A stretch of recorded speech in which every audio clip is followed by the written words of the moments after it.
Hello, everyone. Welcome to another run through Middle Earth, or I guess I'm kind of branding it a casual stroll through a region.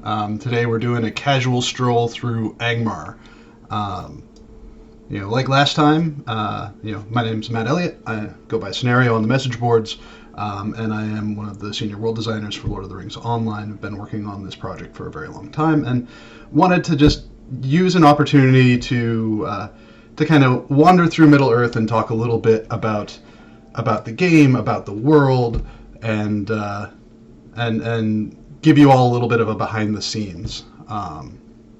This time around, or last time we did the Wildwood, which was kind of our new edition that's coming out with update 29 soon. To just kind of give you all a little bit of background on that, and I figured for this one, and probably for any other future ones I do, we'll leave it up to you all to decide what areas we run through. This time we focused on Angmar, or Eriador rather, and Angmar was the winner. Angmar came in with a 34.35% of the vote, with Shire coming in a close, well, maybe not so close, but Shire coming in second at almost 23%. So I personally was really surprised that everyone wanted to take a run through Angmar, considering it's not our most colorful and certainly one of our more menacing areas in the game.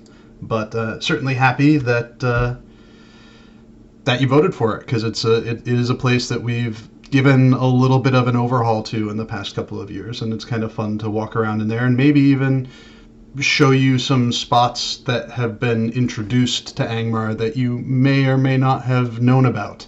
I know a lot of people wanted Forest Shell. There was a conversation going on in there about it. So we'll get started. Seems kind of fitting to start our run to Angmar by taking a look at the Ramduath, as leaving Estelden, the super secret ranger stronghold that nobody knows about. Shh. No one knows about it at all. So yeah, while I'm working my way over there, take a look at chat and see what people are saying. B414 mentions gray, dark gray, light gray, and black are all colors. It's funny with Angmar. Kind of one of our original intents was to try to build a region that leveraged that was bleak and leveraged less of the scene assets for your color pops, and tried to use monsters and cultural assets, so for the Hillmen and Angmarum to kind of add the color pops to the area. As we progressed on, we did end up adding more colorful areas, but it is still a very bleak region.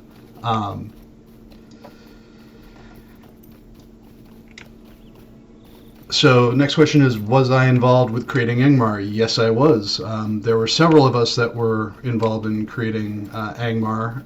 Part of our design process is often when it comes to a region, we have a few people that are working on a given space. Usually we've got 2 to 3 world designers working on it, and then we've got our content folks working on it. And we each all kind of take sections of it, and then once we've kind of done the initial first pass, then it's kind of just all in. In terms of the kind of some of the redesign work that was done for Angmar, that was kind of my baby. One of the first things that I had done when I first came back to work on LOTRO was the legendary server stuff was starting to spin up, and it was a good opportunity for me to kind of get my sea legs back, and also to try to address some of the inadequacies in the design that I felt existed for the world design in Angmar. Didn't hit everything, wasn't able to get to everything in Angmar, and was also not able to get the amount of polish on every area that I wanted to, but there were certainly some spots that I focused more on than others, including the Ramduath, which we're coming up on now.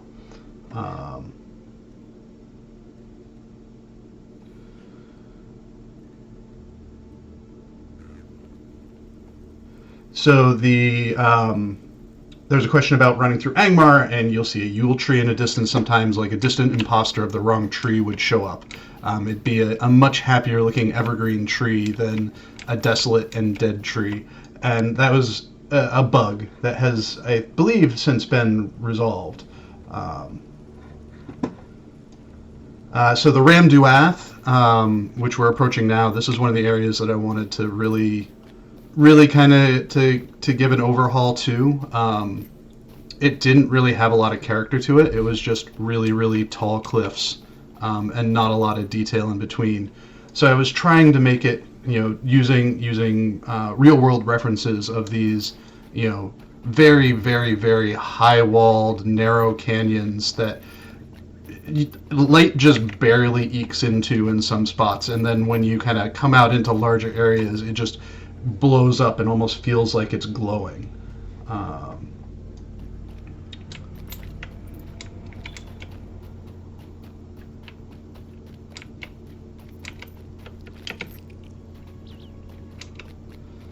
Try to make it feel like there's a density of stuff happening in here while moving through the landscape.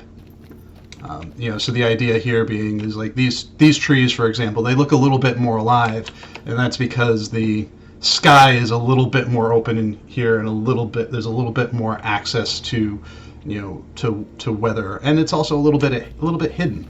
It's off the beaten path. There are several, well, probably more than several, but the source images that I used to build this revamp was very heavily focused on finding these kinds of like real world canyons, though cannot for the life of me right now remember their names.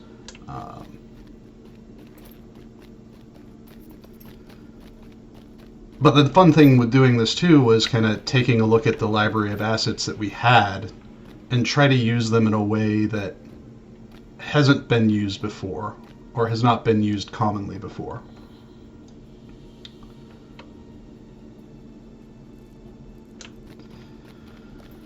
All right, next question. Coyote Heart asks, since the War of the Ring is over, would it be possible to make restructured versions of certain areas? I'd love to see the city of Archit rebuilt. I think Archit in particular is a tricky place just because of the sheer amount of stuff that's going on there. There's a lot of moving parts in there, and without just kind of like wholesale copying it, it's hard to basically add another layer of intricacy to it. That said, actually as part of Update 29, there may be some things as you explore and do that content, you may see some parts of other areas improve as you make your way through there.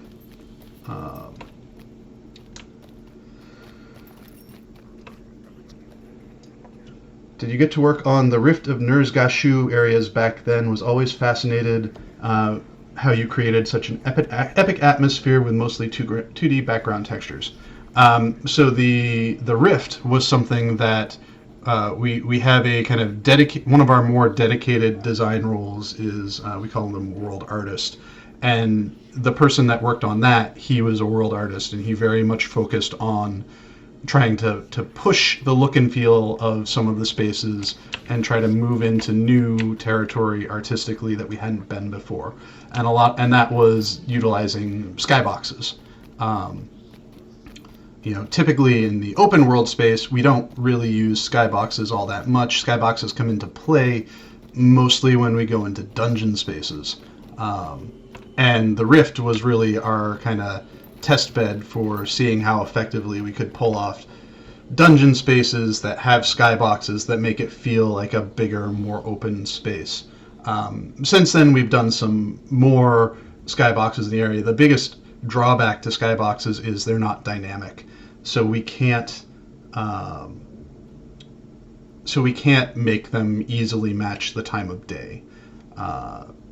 We could probably do that with a lot of work and a lot of custom skyboxes overlaying with each other, but building a whole box and then having time of day variants of it is potentially heavy task, a time-consuming task.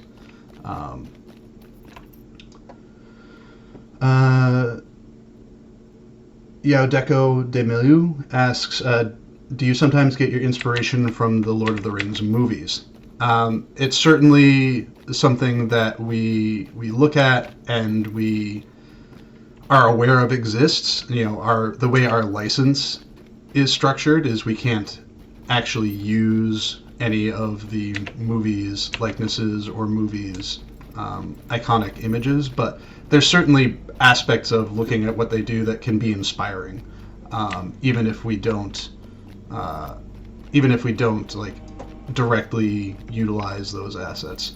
It's the same too with any of the artists that have come by in the past, like the Hildebrandt brothers, are huge LOTRO artists or Lord of the Rings artists, and they are certainly influential in regards to the look and feel of the Lord of the Rings as well. And there are things that we can draw from them too. So there's certainly influences and inspiration from a broad variety of different mediums. We just have to be careful with how close inspiration leans into the actual likeness of what we're being inspired by. Wakula asks, what is the background of the creation of the Earthkin? They're pretty unique compared to the other mobs in the game. So the Earthkin were originally intended to be a type of troll/giant folk that originally were enemies, originally were going to be Ettins, originally were going to be something different, and then as we kind of started building the game and exploring the narratives and seeing what we needed, we kind of felt like it would be interesting to have more peaceful races in the world that players got to interact with outside of, standard humanoid-sized individuals. So the Earthkin kind of represent a part of that. They're a way for us to have a potentially friendly race, but not always friendly race, that could, be used. Though we really don't use them too much outside of the very beginning areas.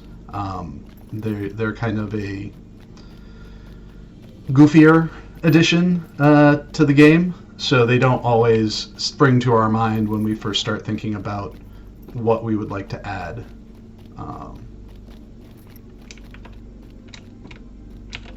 So this was another area that was kind of fun to revamp a little bit and take it from what was a fairly, simple space and try to impart a little culture to it, make it feel a little bit more complex and interesting. The fun with lighting and whatnot in here as well, and trying to just make it feel a little bit more civilized. Apologies for the dread flashes. I don't think I have a way to ignore those on this character.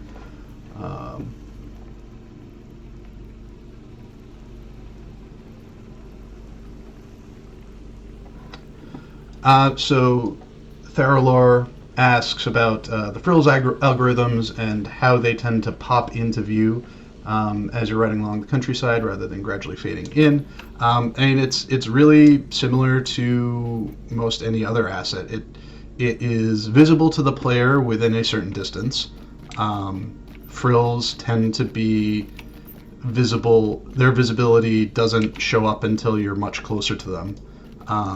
Fading is, from an engine perspective, from any game engine perspective, fading in is more expensive than just popping in. Not to say that that's an excuse and that's what should be done or what we should be doing, just saying that it can happen. And it also has a lot to do with your rate of movement through an area. The faster you move through an area, the more the server and client and engine kind of have to catch up and load and unload things.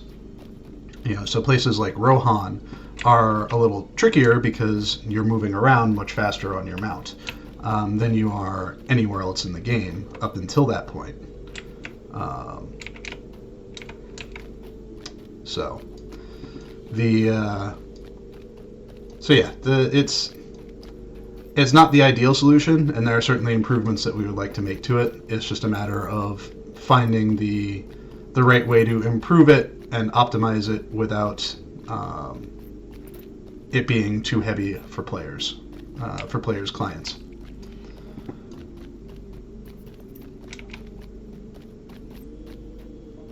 So, what was the most exciting area for you to create?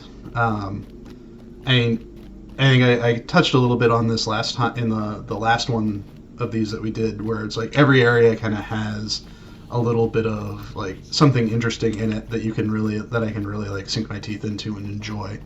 Like the mission systems with Elderslade, like for example, was a great. I had a lot of fun with that because it was basically, the content designers were all like, here's 30 little dungeons that we need made. We don't necessarily care what they're about, just go crazy and make them like quick and fun. And, so that's like, that was just like a fun little like, okay, I can like knock out, all of these and play with them and just have a lot of variety in what I'm building. As far as like the most fun space that I've had building, recently I really enjoyed working on the Vales of Anduin. Kind of getting back into bigger, larger landscape and broader planning for landscape was just a nice treat after spending so much time building the dungeon spaces up until that point on my return. So there's a couple of questions, one from Lil Redhead and one from Iwanar about inspiration in general for Angmar and inspiration for landscapes like Malin had. It looks like the bottom of the ocean, complete with volcanic vents, and the water has been drained dry. So a lot of our inspiration comes from reviewing source materials. We have access to the Hobbit and Lord of the Rings materials, but we also make sure that we are apprised of everything else that's out there, and we know what's happening in a region. As far as like biomes and whatnot, we often have a high level idea for what we want an area to look like, and then we go off into like National Geographic land and just start looking at. Let me get up to a better view here. Start looking at the different things that exist in the real world.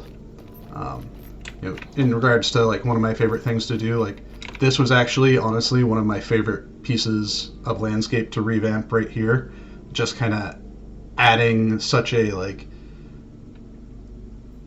distinct feature that isn't really seen in Eriador anywhere. Just felt good.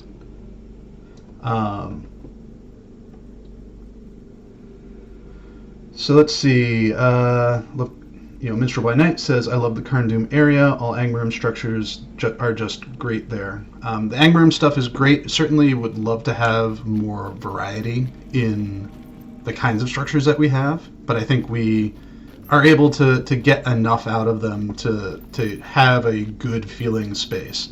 We're certainly the structures in Angmar are not as complex or varied as the kinds of structures that you would find in something like Gondor, because those asset sets are massive. Angmar is a very much smaller asset set in comparison.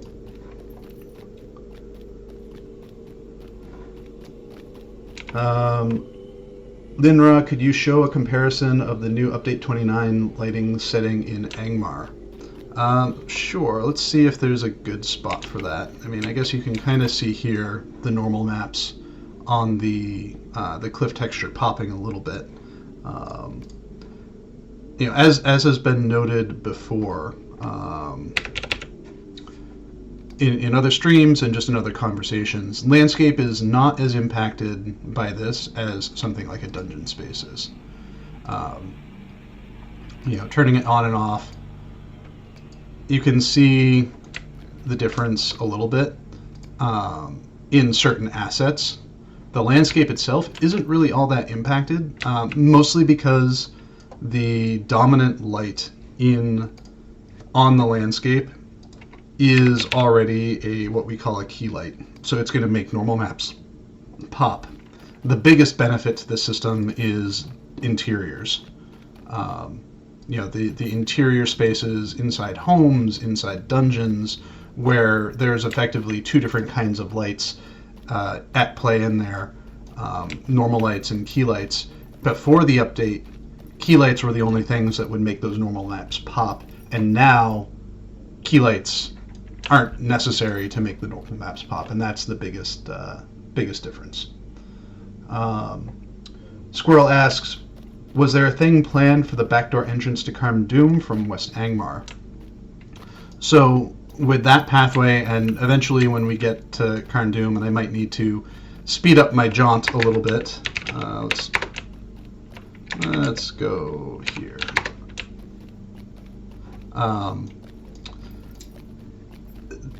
We do a lot of landscape foreshadowing. We really like to include pathways and tunnels that suggest a broader world. And I think maybe there was at one point a thought to kind of use those pathways to connect to other regions, but those aren't places that we necessarily went to. That's not to say we won't go to them in the future, but the plans at the time may have been for one thing and have changed since, because the road leads to Mordor.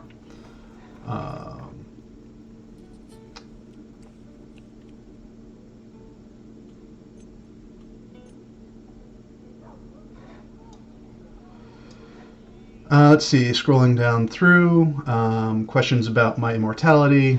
They are greatly exaggerated.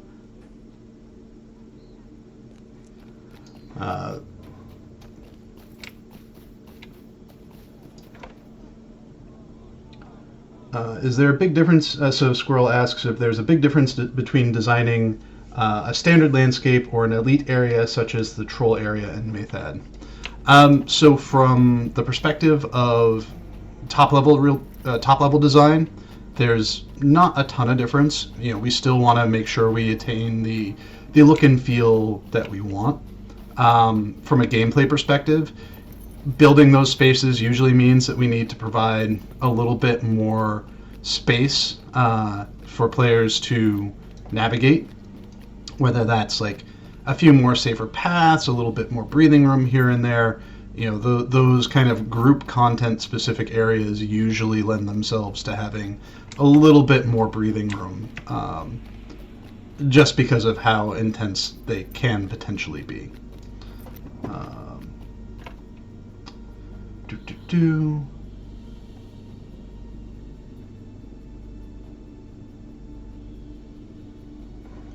So the Belantis made a comment regarding dialogues between NPCs. Can we expect more of those in game? They're fun and immersive. It really depends on the designer that's working on the space, and what their story they're trying to tell, and what they're trying to design. Typically world designers don't get too involved in character interplays and character narratives, mostly because we're not writers. The few quests that I've written for the game usually require some additional attention from our story designers in order to not be bad. So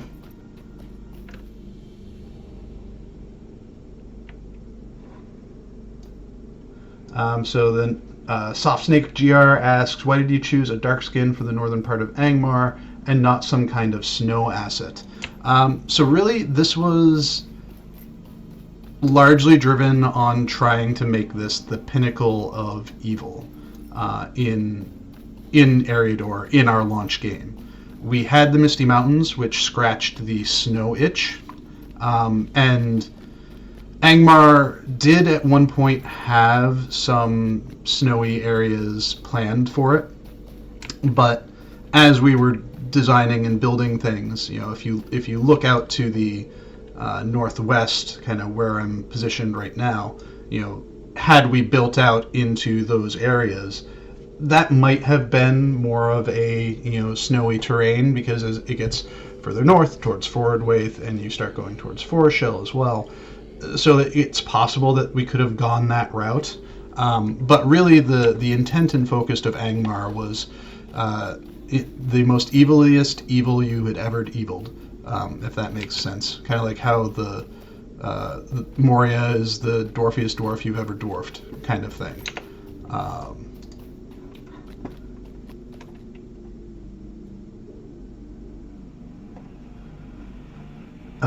Let's see. Is there a reason why the Lone Lands are so desert? They're between a swamp and a luxuriant forest. Again, that's another wanting to kind of take some inspiration from the lore, which described it as kind of a bit of an arid no man's land, and then try to make it feel like something that was distinct from areas that players had been before. I think at the time Lord of the Rings was being made, there was very much a desire to make sure that each region felt unique and distinct from each other, because that's kind of how MMOs were made at the time. Whereas now, if you look at kind of what are even more recent offerings, for example, between Grey Mountains and Wells of Langflood and Vales of Anduin and Elderslade, while they do have their own visual styles to them, there is a kind of connectedness between them. There are assets that might bleed back and forth in between them, whereas the earlier regions of the game were very focused on making things distinct. So before I dive into some more questions, this is something that players may or may not have known about with the revamp of Angmar. We took this as an opportunity to kind of expand on the playable space a little bit. So now there are these like tall foothills that look out over Maythad and the Sulphur Swamp, and there's a little farm chilling out here. It's using kind of the Angmar version of the stone and wood beam crofters' houses. No content going in here, just a little like extra addition for the fun of it. The idea here too was to try to kind of open things up and make things a little bit more, feel like more like a connected landscape as opposed to a series of valleys. That gets a little tricky in Angmar because Angmar does have the Ramis Deluon, which is intended to kind of hinder your progress through the region until you are able to get past a certain point in the epic story. But it was an opportunity for us to give you some very fun views from places you hadn't been before.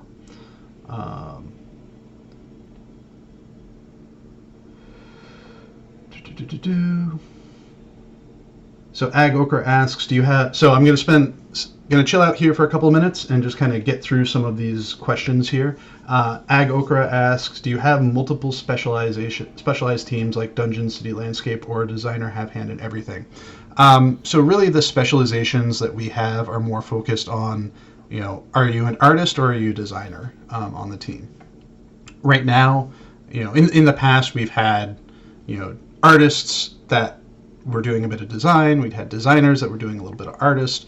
The world design team right now is kind of, we're a little bit of hybrid. Most of our work is design, but we're not afraid to do a little bit of art here and there, and we're not afraid to scare our art teams with that art.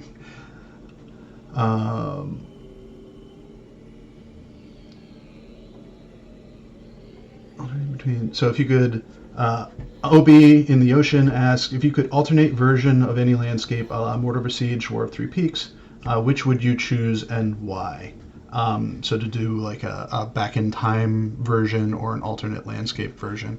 Honestly, I'd love to see like like Evendim and Enumenos at its peak. I think that would be a fun little thing to build. Um, Cities are always kind of like fun to build just because there's a structure to them, and then you have to find a way to make that structure feel organic. Um, let's see. Little Redhead asks, are there areas of Angmar that you feel really proud of that you think people don't see that often, and like the southeast area, for example? Actually, yeah, Mathad is an area. Mathad and Gorthlad are areas that I don't think when people think about Angmar, I don't think they think about those areas, and it's kind of the idea behind Gorthlad was very much we had just wrapped up on doing a lot of work in the Trollshaws. So the idea and thought was kind of like, well, what if we did a space that kind of felt like an evil, bombed out Trollshaws. And I think it worked pretty effectively. The terrain textures we had there really worked well together. The camps there felt like they were kind of good entrenched orcs there to strip lumber mine it and all that good stuff. So I think that's one of the areas that doesn't get a lot of attention because everyone's kind of focused on Alghair and on Carndum and the Rift. Though probably my favorite area in Angmar to build was the Necropolis area.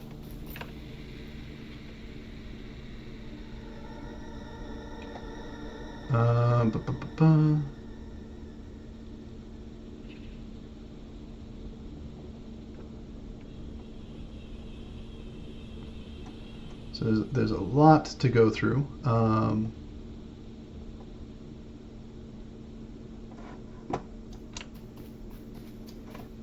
So there's a few people commenting on the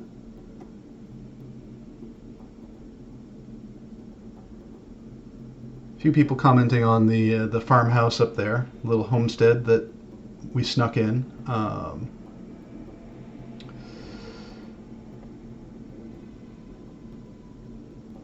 Yeah, so Druid's Fire mentions about the architecture and theories behind it.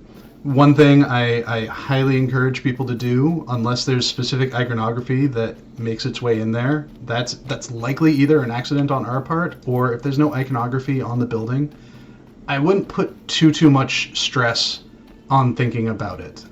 If a building is very specifically culturally intended to be something, we wouldn't use Rohan buildings in Breland, because those buildings very clearly have the horse iconography all over them. Things like those Gondorian crofters' homes are very they're good, simple buildings that feel like they can fit in a variety of locations. They may need a appearance modifier on them to make them look appropriate to that area, but the structure is sound and they're simple without a lot of or any specific cultural indicators on them. There's a door behind a waterfall in Imlad Balcorth. Were there plans for that for an instance or indoor space? At one point there was. I think we were considering putting a raid in there, and then plans changed and we decided to focus on Thorog as the raid, and then the Rift as the second raid.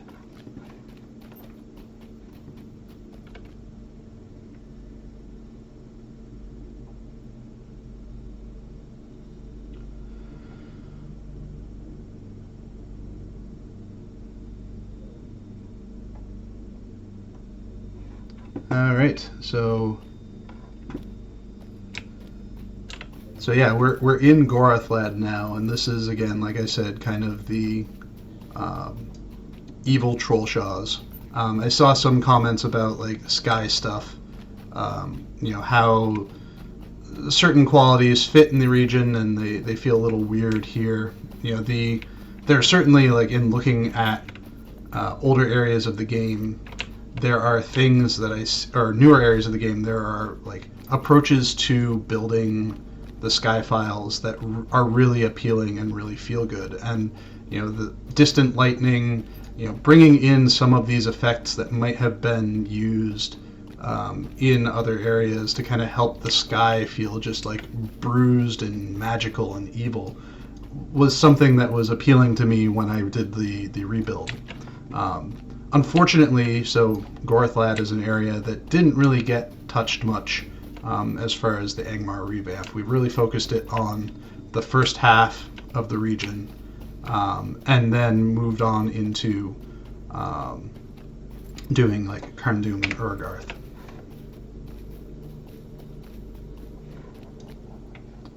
Hey, it's a cliff.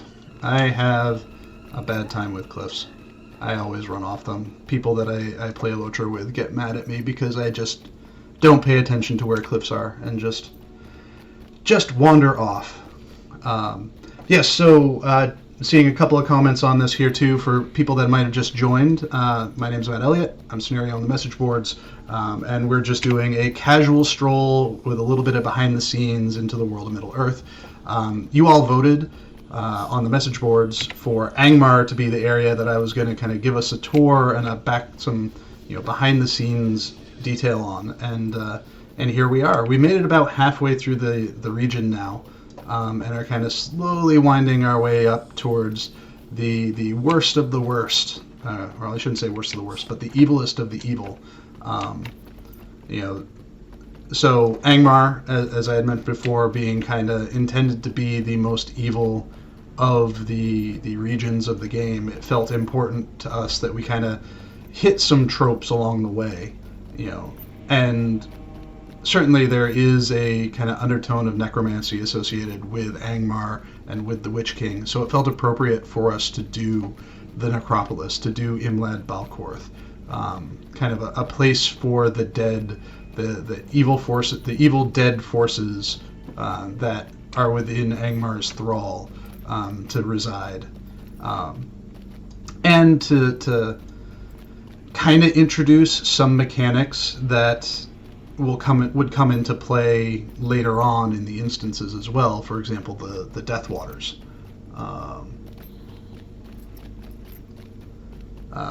I remember back in the early stages of the game when we were in beta and players were running around in here, and they were doing what I just did, like running through these puddles of water and getting silenced for it and feeling like that was it. That was all that was happening. And so they run down this ramp here, don't really pay much attention to this water, but they see this over here, and they're like, oh, well, all that's going to happen is I'm just gonna hit that water and just run right in and see what happens, and then died.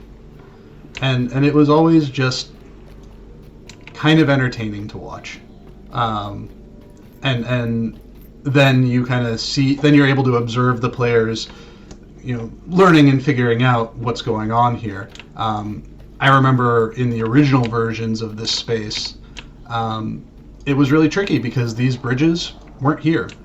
These bridges were missing, and you had to find the right places to jump in order to get here. And then the fight that was here was kind of like a landscape raid.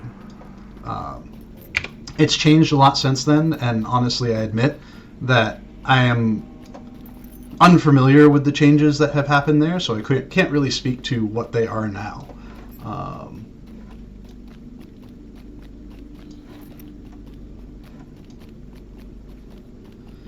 So let's see, while I work my way up, and run into some rocks. Here we go. Let's see what else I can answer for questions.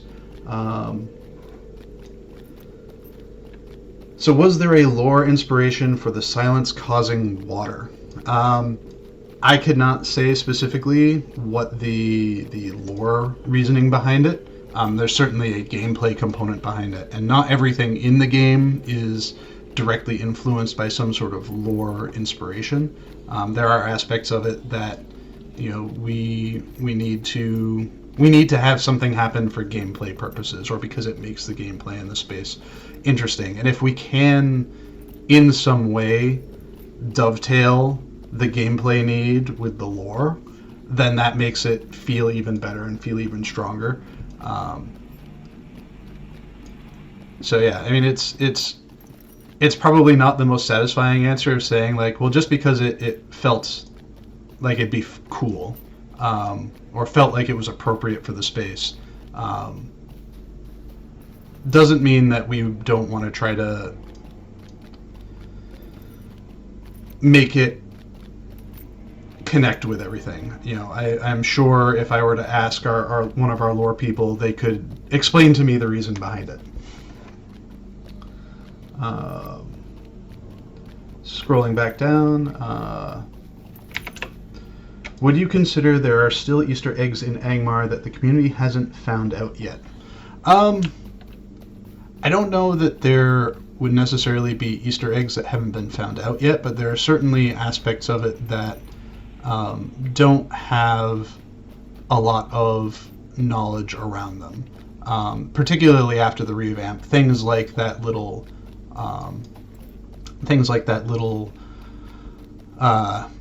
farmstead. There's also the Cave Claw Cave in the Ramduath that connects directly into Fasech-Laron. Fasech-Laron? Yes, Fasech-Laron.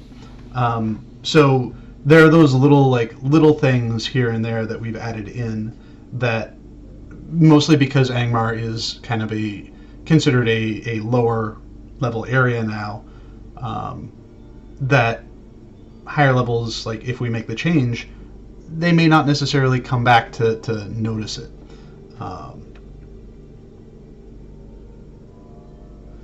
Odessia says that I love how many layers are in Imlad Balcorth, and the stairs and platforms, and it does feel like a real necropolis that needs a lot of space, so it builds tombs on top of tombs. Yeah, and I think one of the things too we were trying to do with that space was to have verticality exist in it, so that you could feel like you were traversing up and down and left and right and all of that good stuff. It maybe even potentially a little bit of a precursor to Angmar, or not Angmar, Mordor, where or not Mordor, Moria. Sorry, it's Wednesday and it's already a long week. Into Moria, where we tried to have some more of that verticality in there, and later on in the development of Imlad Balcorth, we certainly added some higher up in the cliff stuff as well.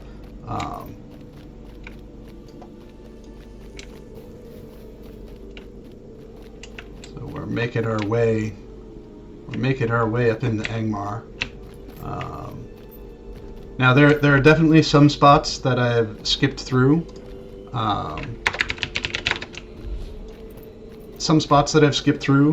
That people may have wanted to see, like the big spider, as Coyote Heart noted. Just in the interest of trying to hit the major things. Bogbareth is, I think, if you were to ask people, still one of a number of people's favorite raid bosses. In part because it's classic, and it really scratched that giant spider fight itch that we really didn't have for a very, very long time until we introduced Shelob.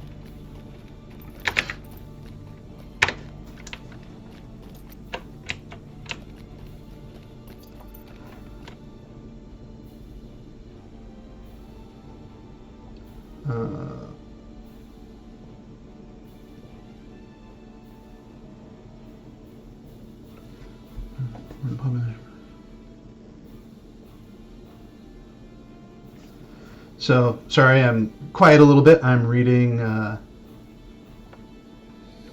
things around here. So the note about the map around Barad Gularan is woefully inadequate.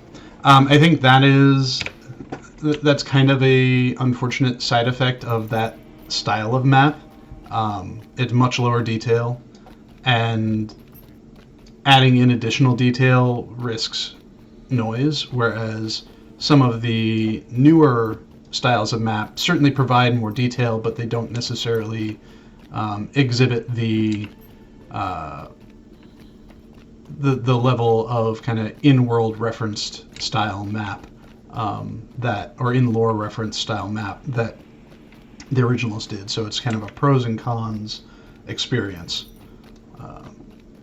So this is another little section that was added as part of the revamp, just a kind of a cut through. I certainly remember back in the good old days of being, of original LOTRO, trying to work my way up from the quest hub all the way into Carndoom, and how it used to be like a 45-minute affair because of everything that you were fighting. One of the desires with the revamp and with the legendary servers in general was to kind of find and fix pain points. And really, this was one of those pain points.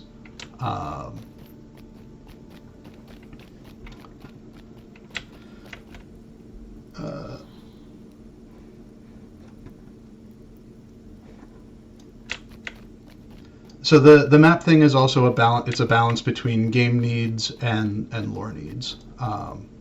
We very, very much like the water question. It's a balance of like, okay, so do we make this thing fit specifically the lore, even if the experience that the player has with it might not be that great because of it, or do we try to find a middle ground where we can have the user experience still be pretty strong and still fit to some degree in the lore.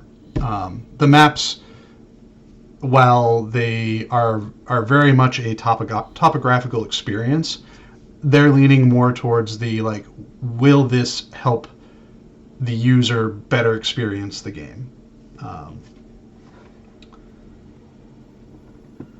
Odessia asks, if you had unlimited time and resources, what would you change, fix, or create re-Angmar?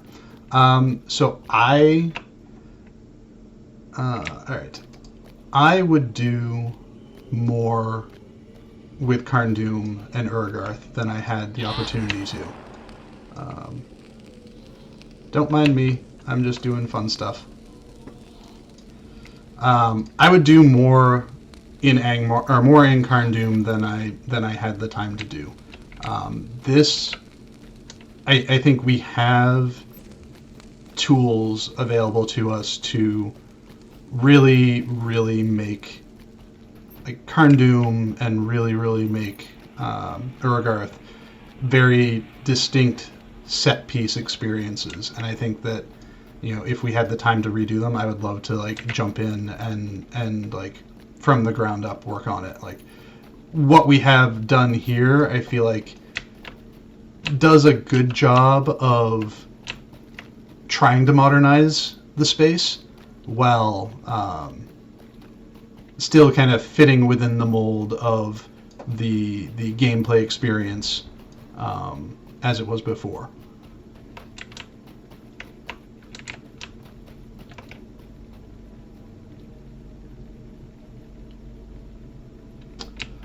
Was there a reason it was redesigned so heavily? Largely it was because we had better assets to use. Overall, the flow of the space hasn't changed. Where the walkways are, where the passageways are, like all of that is the same as it was before. So none of that's changed. It's just a prettier look. There are certainly things where it's like, this section that I'm running around in now, this is one of those sections where I feel like if I could redesign it, I would try to like urbanize it and make it more feel like a sewer under the city kind of experience than this weird smokestacky kind of thing. And I think a lot of these kind of spaces in the original game were kind of built with the idea of like, trying to provide an experience first and kind of a cohesive structure second. Whereas I think now, at least my own personal approach to doing world design is trying to focus more on an experience that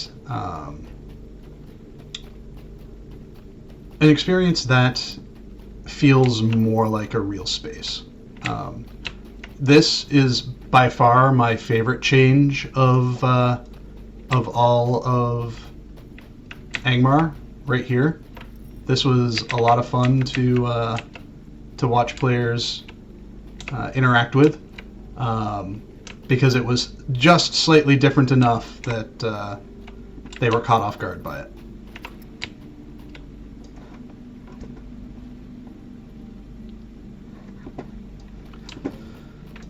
Let's see if I can. Oh.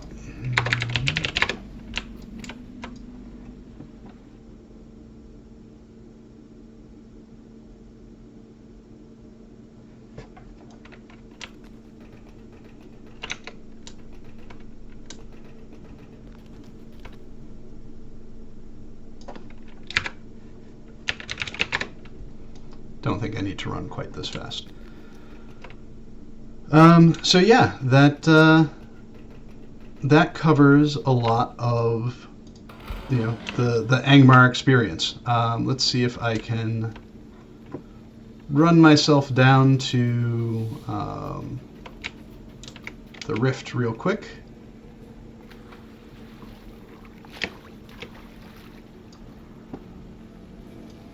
And I'm going to be using my super useful acorn to help me do that.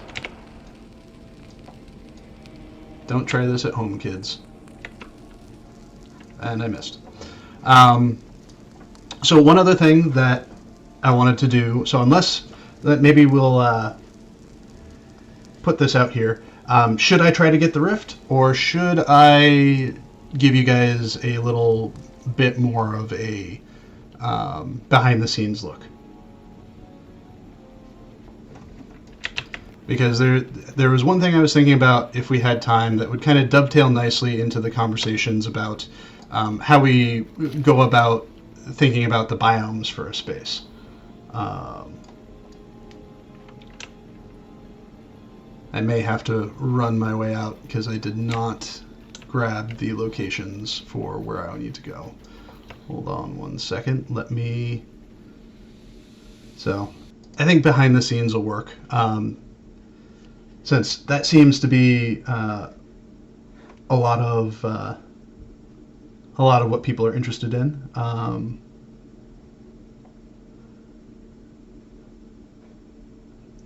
So can you tell us some background around the Barid Gularan instance development? I don't remember building that space. I remember building some portions of it. Mostly trying to do what we could to build the space without really demanding a lot from art, because we had just really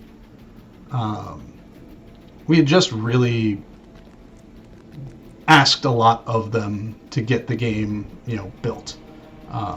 So we wanted to try to make it something as fresh and different feeling as we could, using the things that we had at hand. So to disappoint the people that think I'm going to take them to the E3 Hobbit Village, perhaps what I'll do is next time I do this, since we didn't get to the Rift, we'll throw up, maybe have it be an instance day where we bop around a bunch of different instances and start with the Rift. Maybe that's an idea for a place to start the next one. But to kind of wrap this up, one of the things that, kind of in the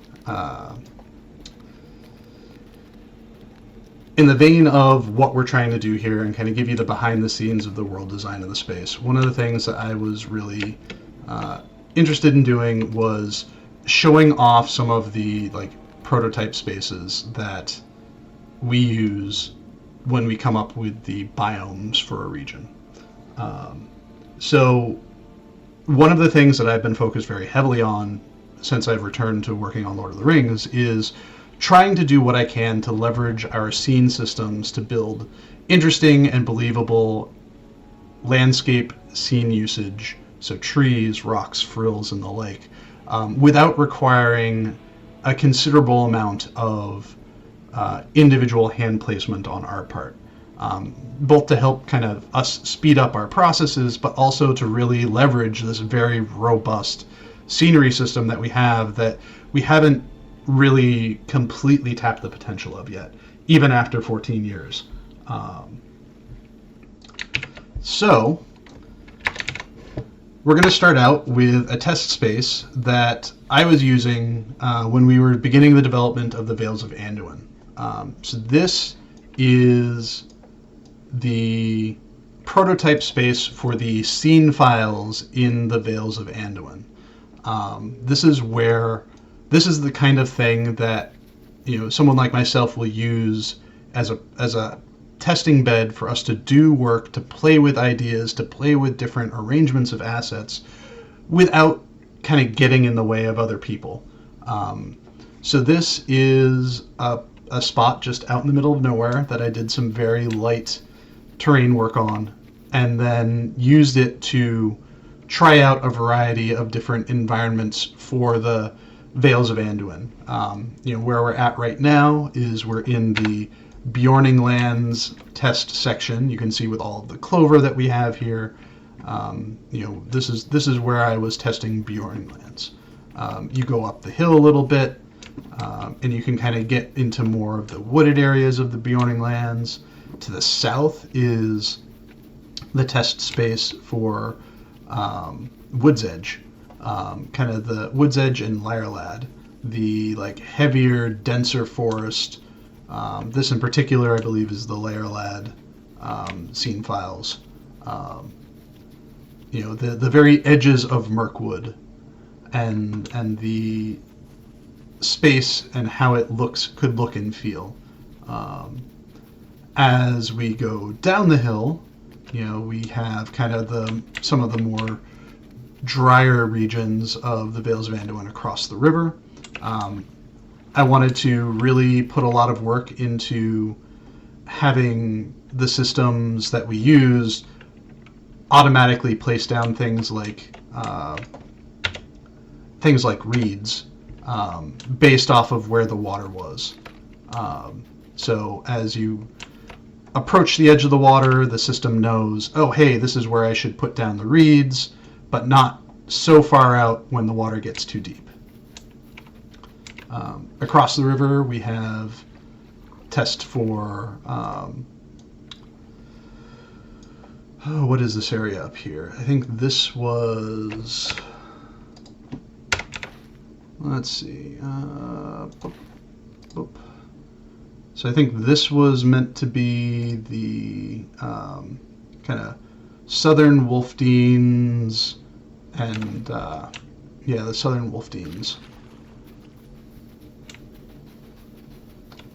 A little bit drier, a little bit more arid, and then eventually you kind of cross into the scene files that we used for the northern Wolfdeans as you're heading up towards Goblin Town. We also use this space to test out terrain textures. So you can see development space is big and scary. So Belantis asks, is it procedurally generated? The terrain is hand sculpted. The scene files that we used in the space are hand-created scene files, but the engine then takes all the parameters that we feed it and uses it to do this layout. And then we can adjust the parameters to make it closer to what we want. And then the water, this is one of the best features that we've ever had added to the game is the dynamic water system. To get the water flow, we literally paint a path on the water, and it produces a flow based off of the direction that we paint. So Soft Snake GR was talking about the seawater around Gondor feels too clear for the sea. and there are no wave details, etc. Yeah, the tricky part about oceans is oceans by their nature have a lot of deformation.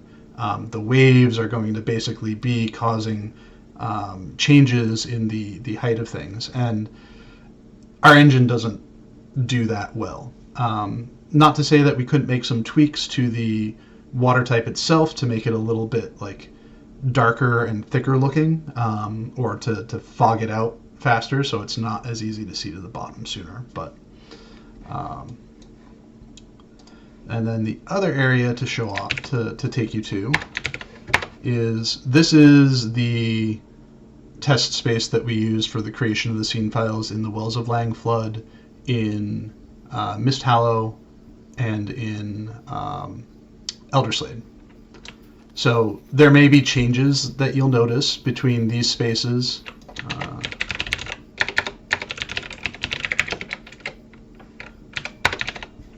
You may see changes in these test spaces to what's in the final product, but these are meant to kind of be the scrub brush test cases for what we want the areas to look like. So we're running around here, and this is meant to be, the southern portions of the Wells of Lang Flood, in between the Bjorning Lands and Mist Hollow, where it's a little bit more arid, a little bit more rocky, but there's still moss and lichens all over the place. In this test space, we cross the river, and that takes us more towards what the Mist Hallow is meant to be, kind of a richer, more lush space, in large part because it's so misty there that all of the waterfalls and whatnot, and I missed my jump. All of the waterfalls and whatnot there kind of make it a more lush environment. There's also the hidden area of Lindleby, which has its own kind of additional character of being even more verdant than Mist Hollow is. And then to the far, far north, we have the original basis for what was the Elderslade, kind of a drier and more arid area compared even to the southern parts of the Wells of Lang Flood. Also bringing in some of the kind of colder assets, bringing in some of the frosted stones when you get into further northern areas. Less dense frills.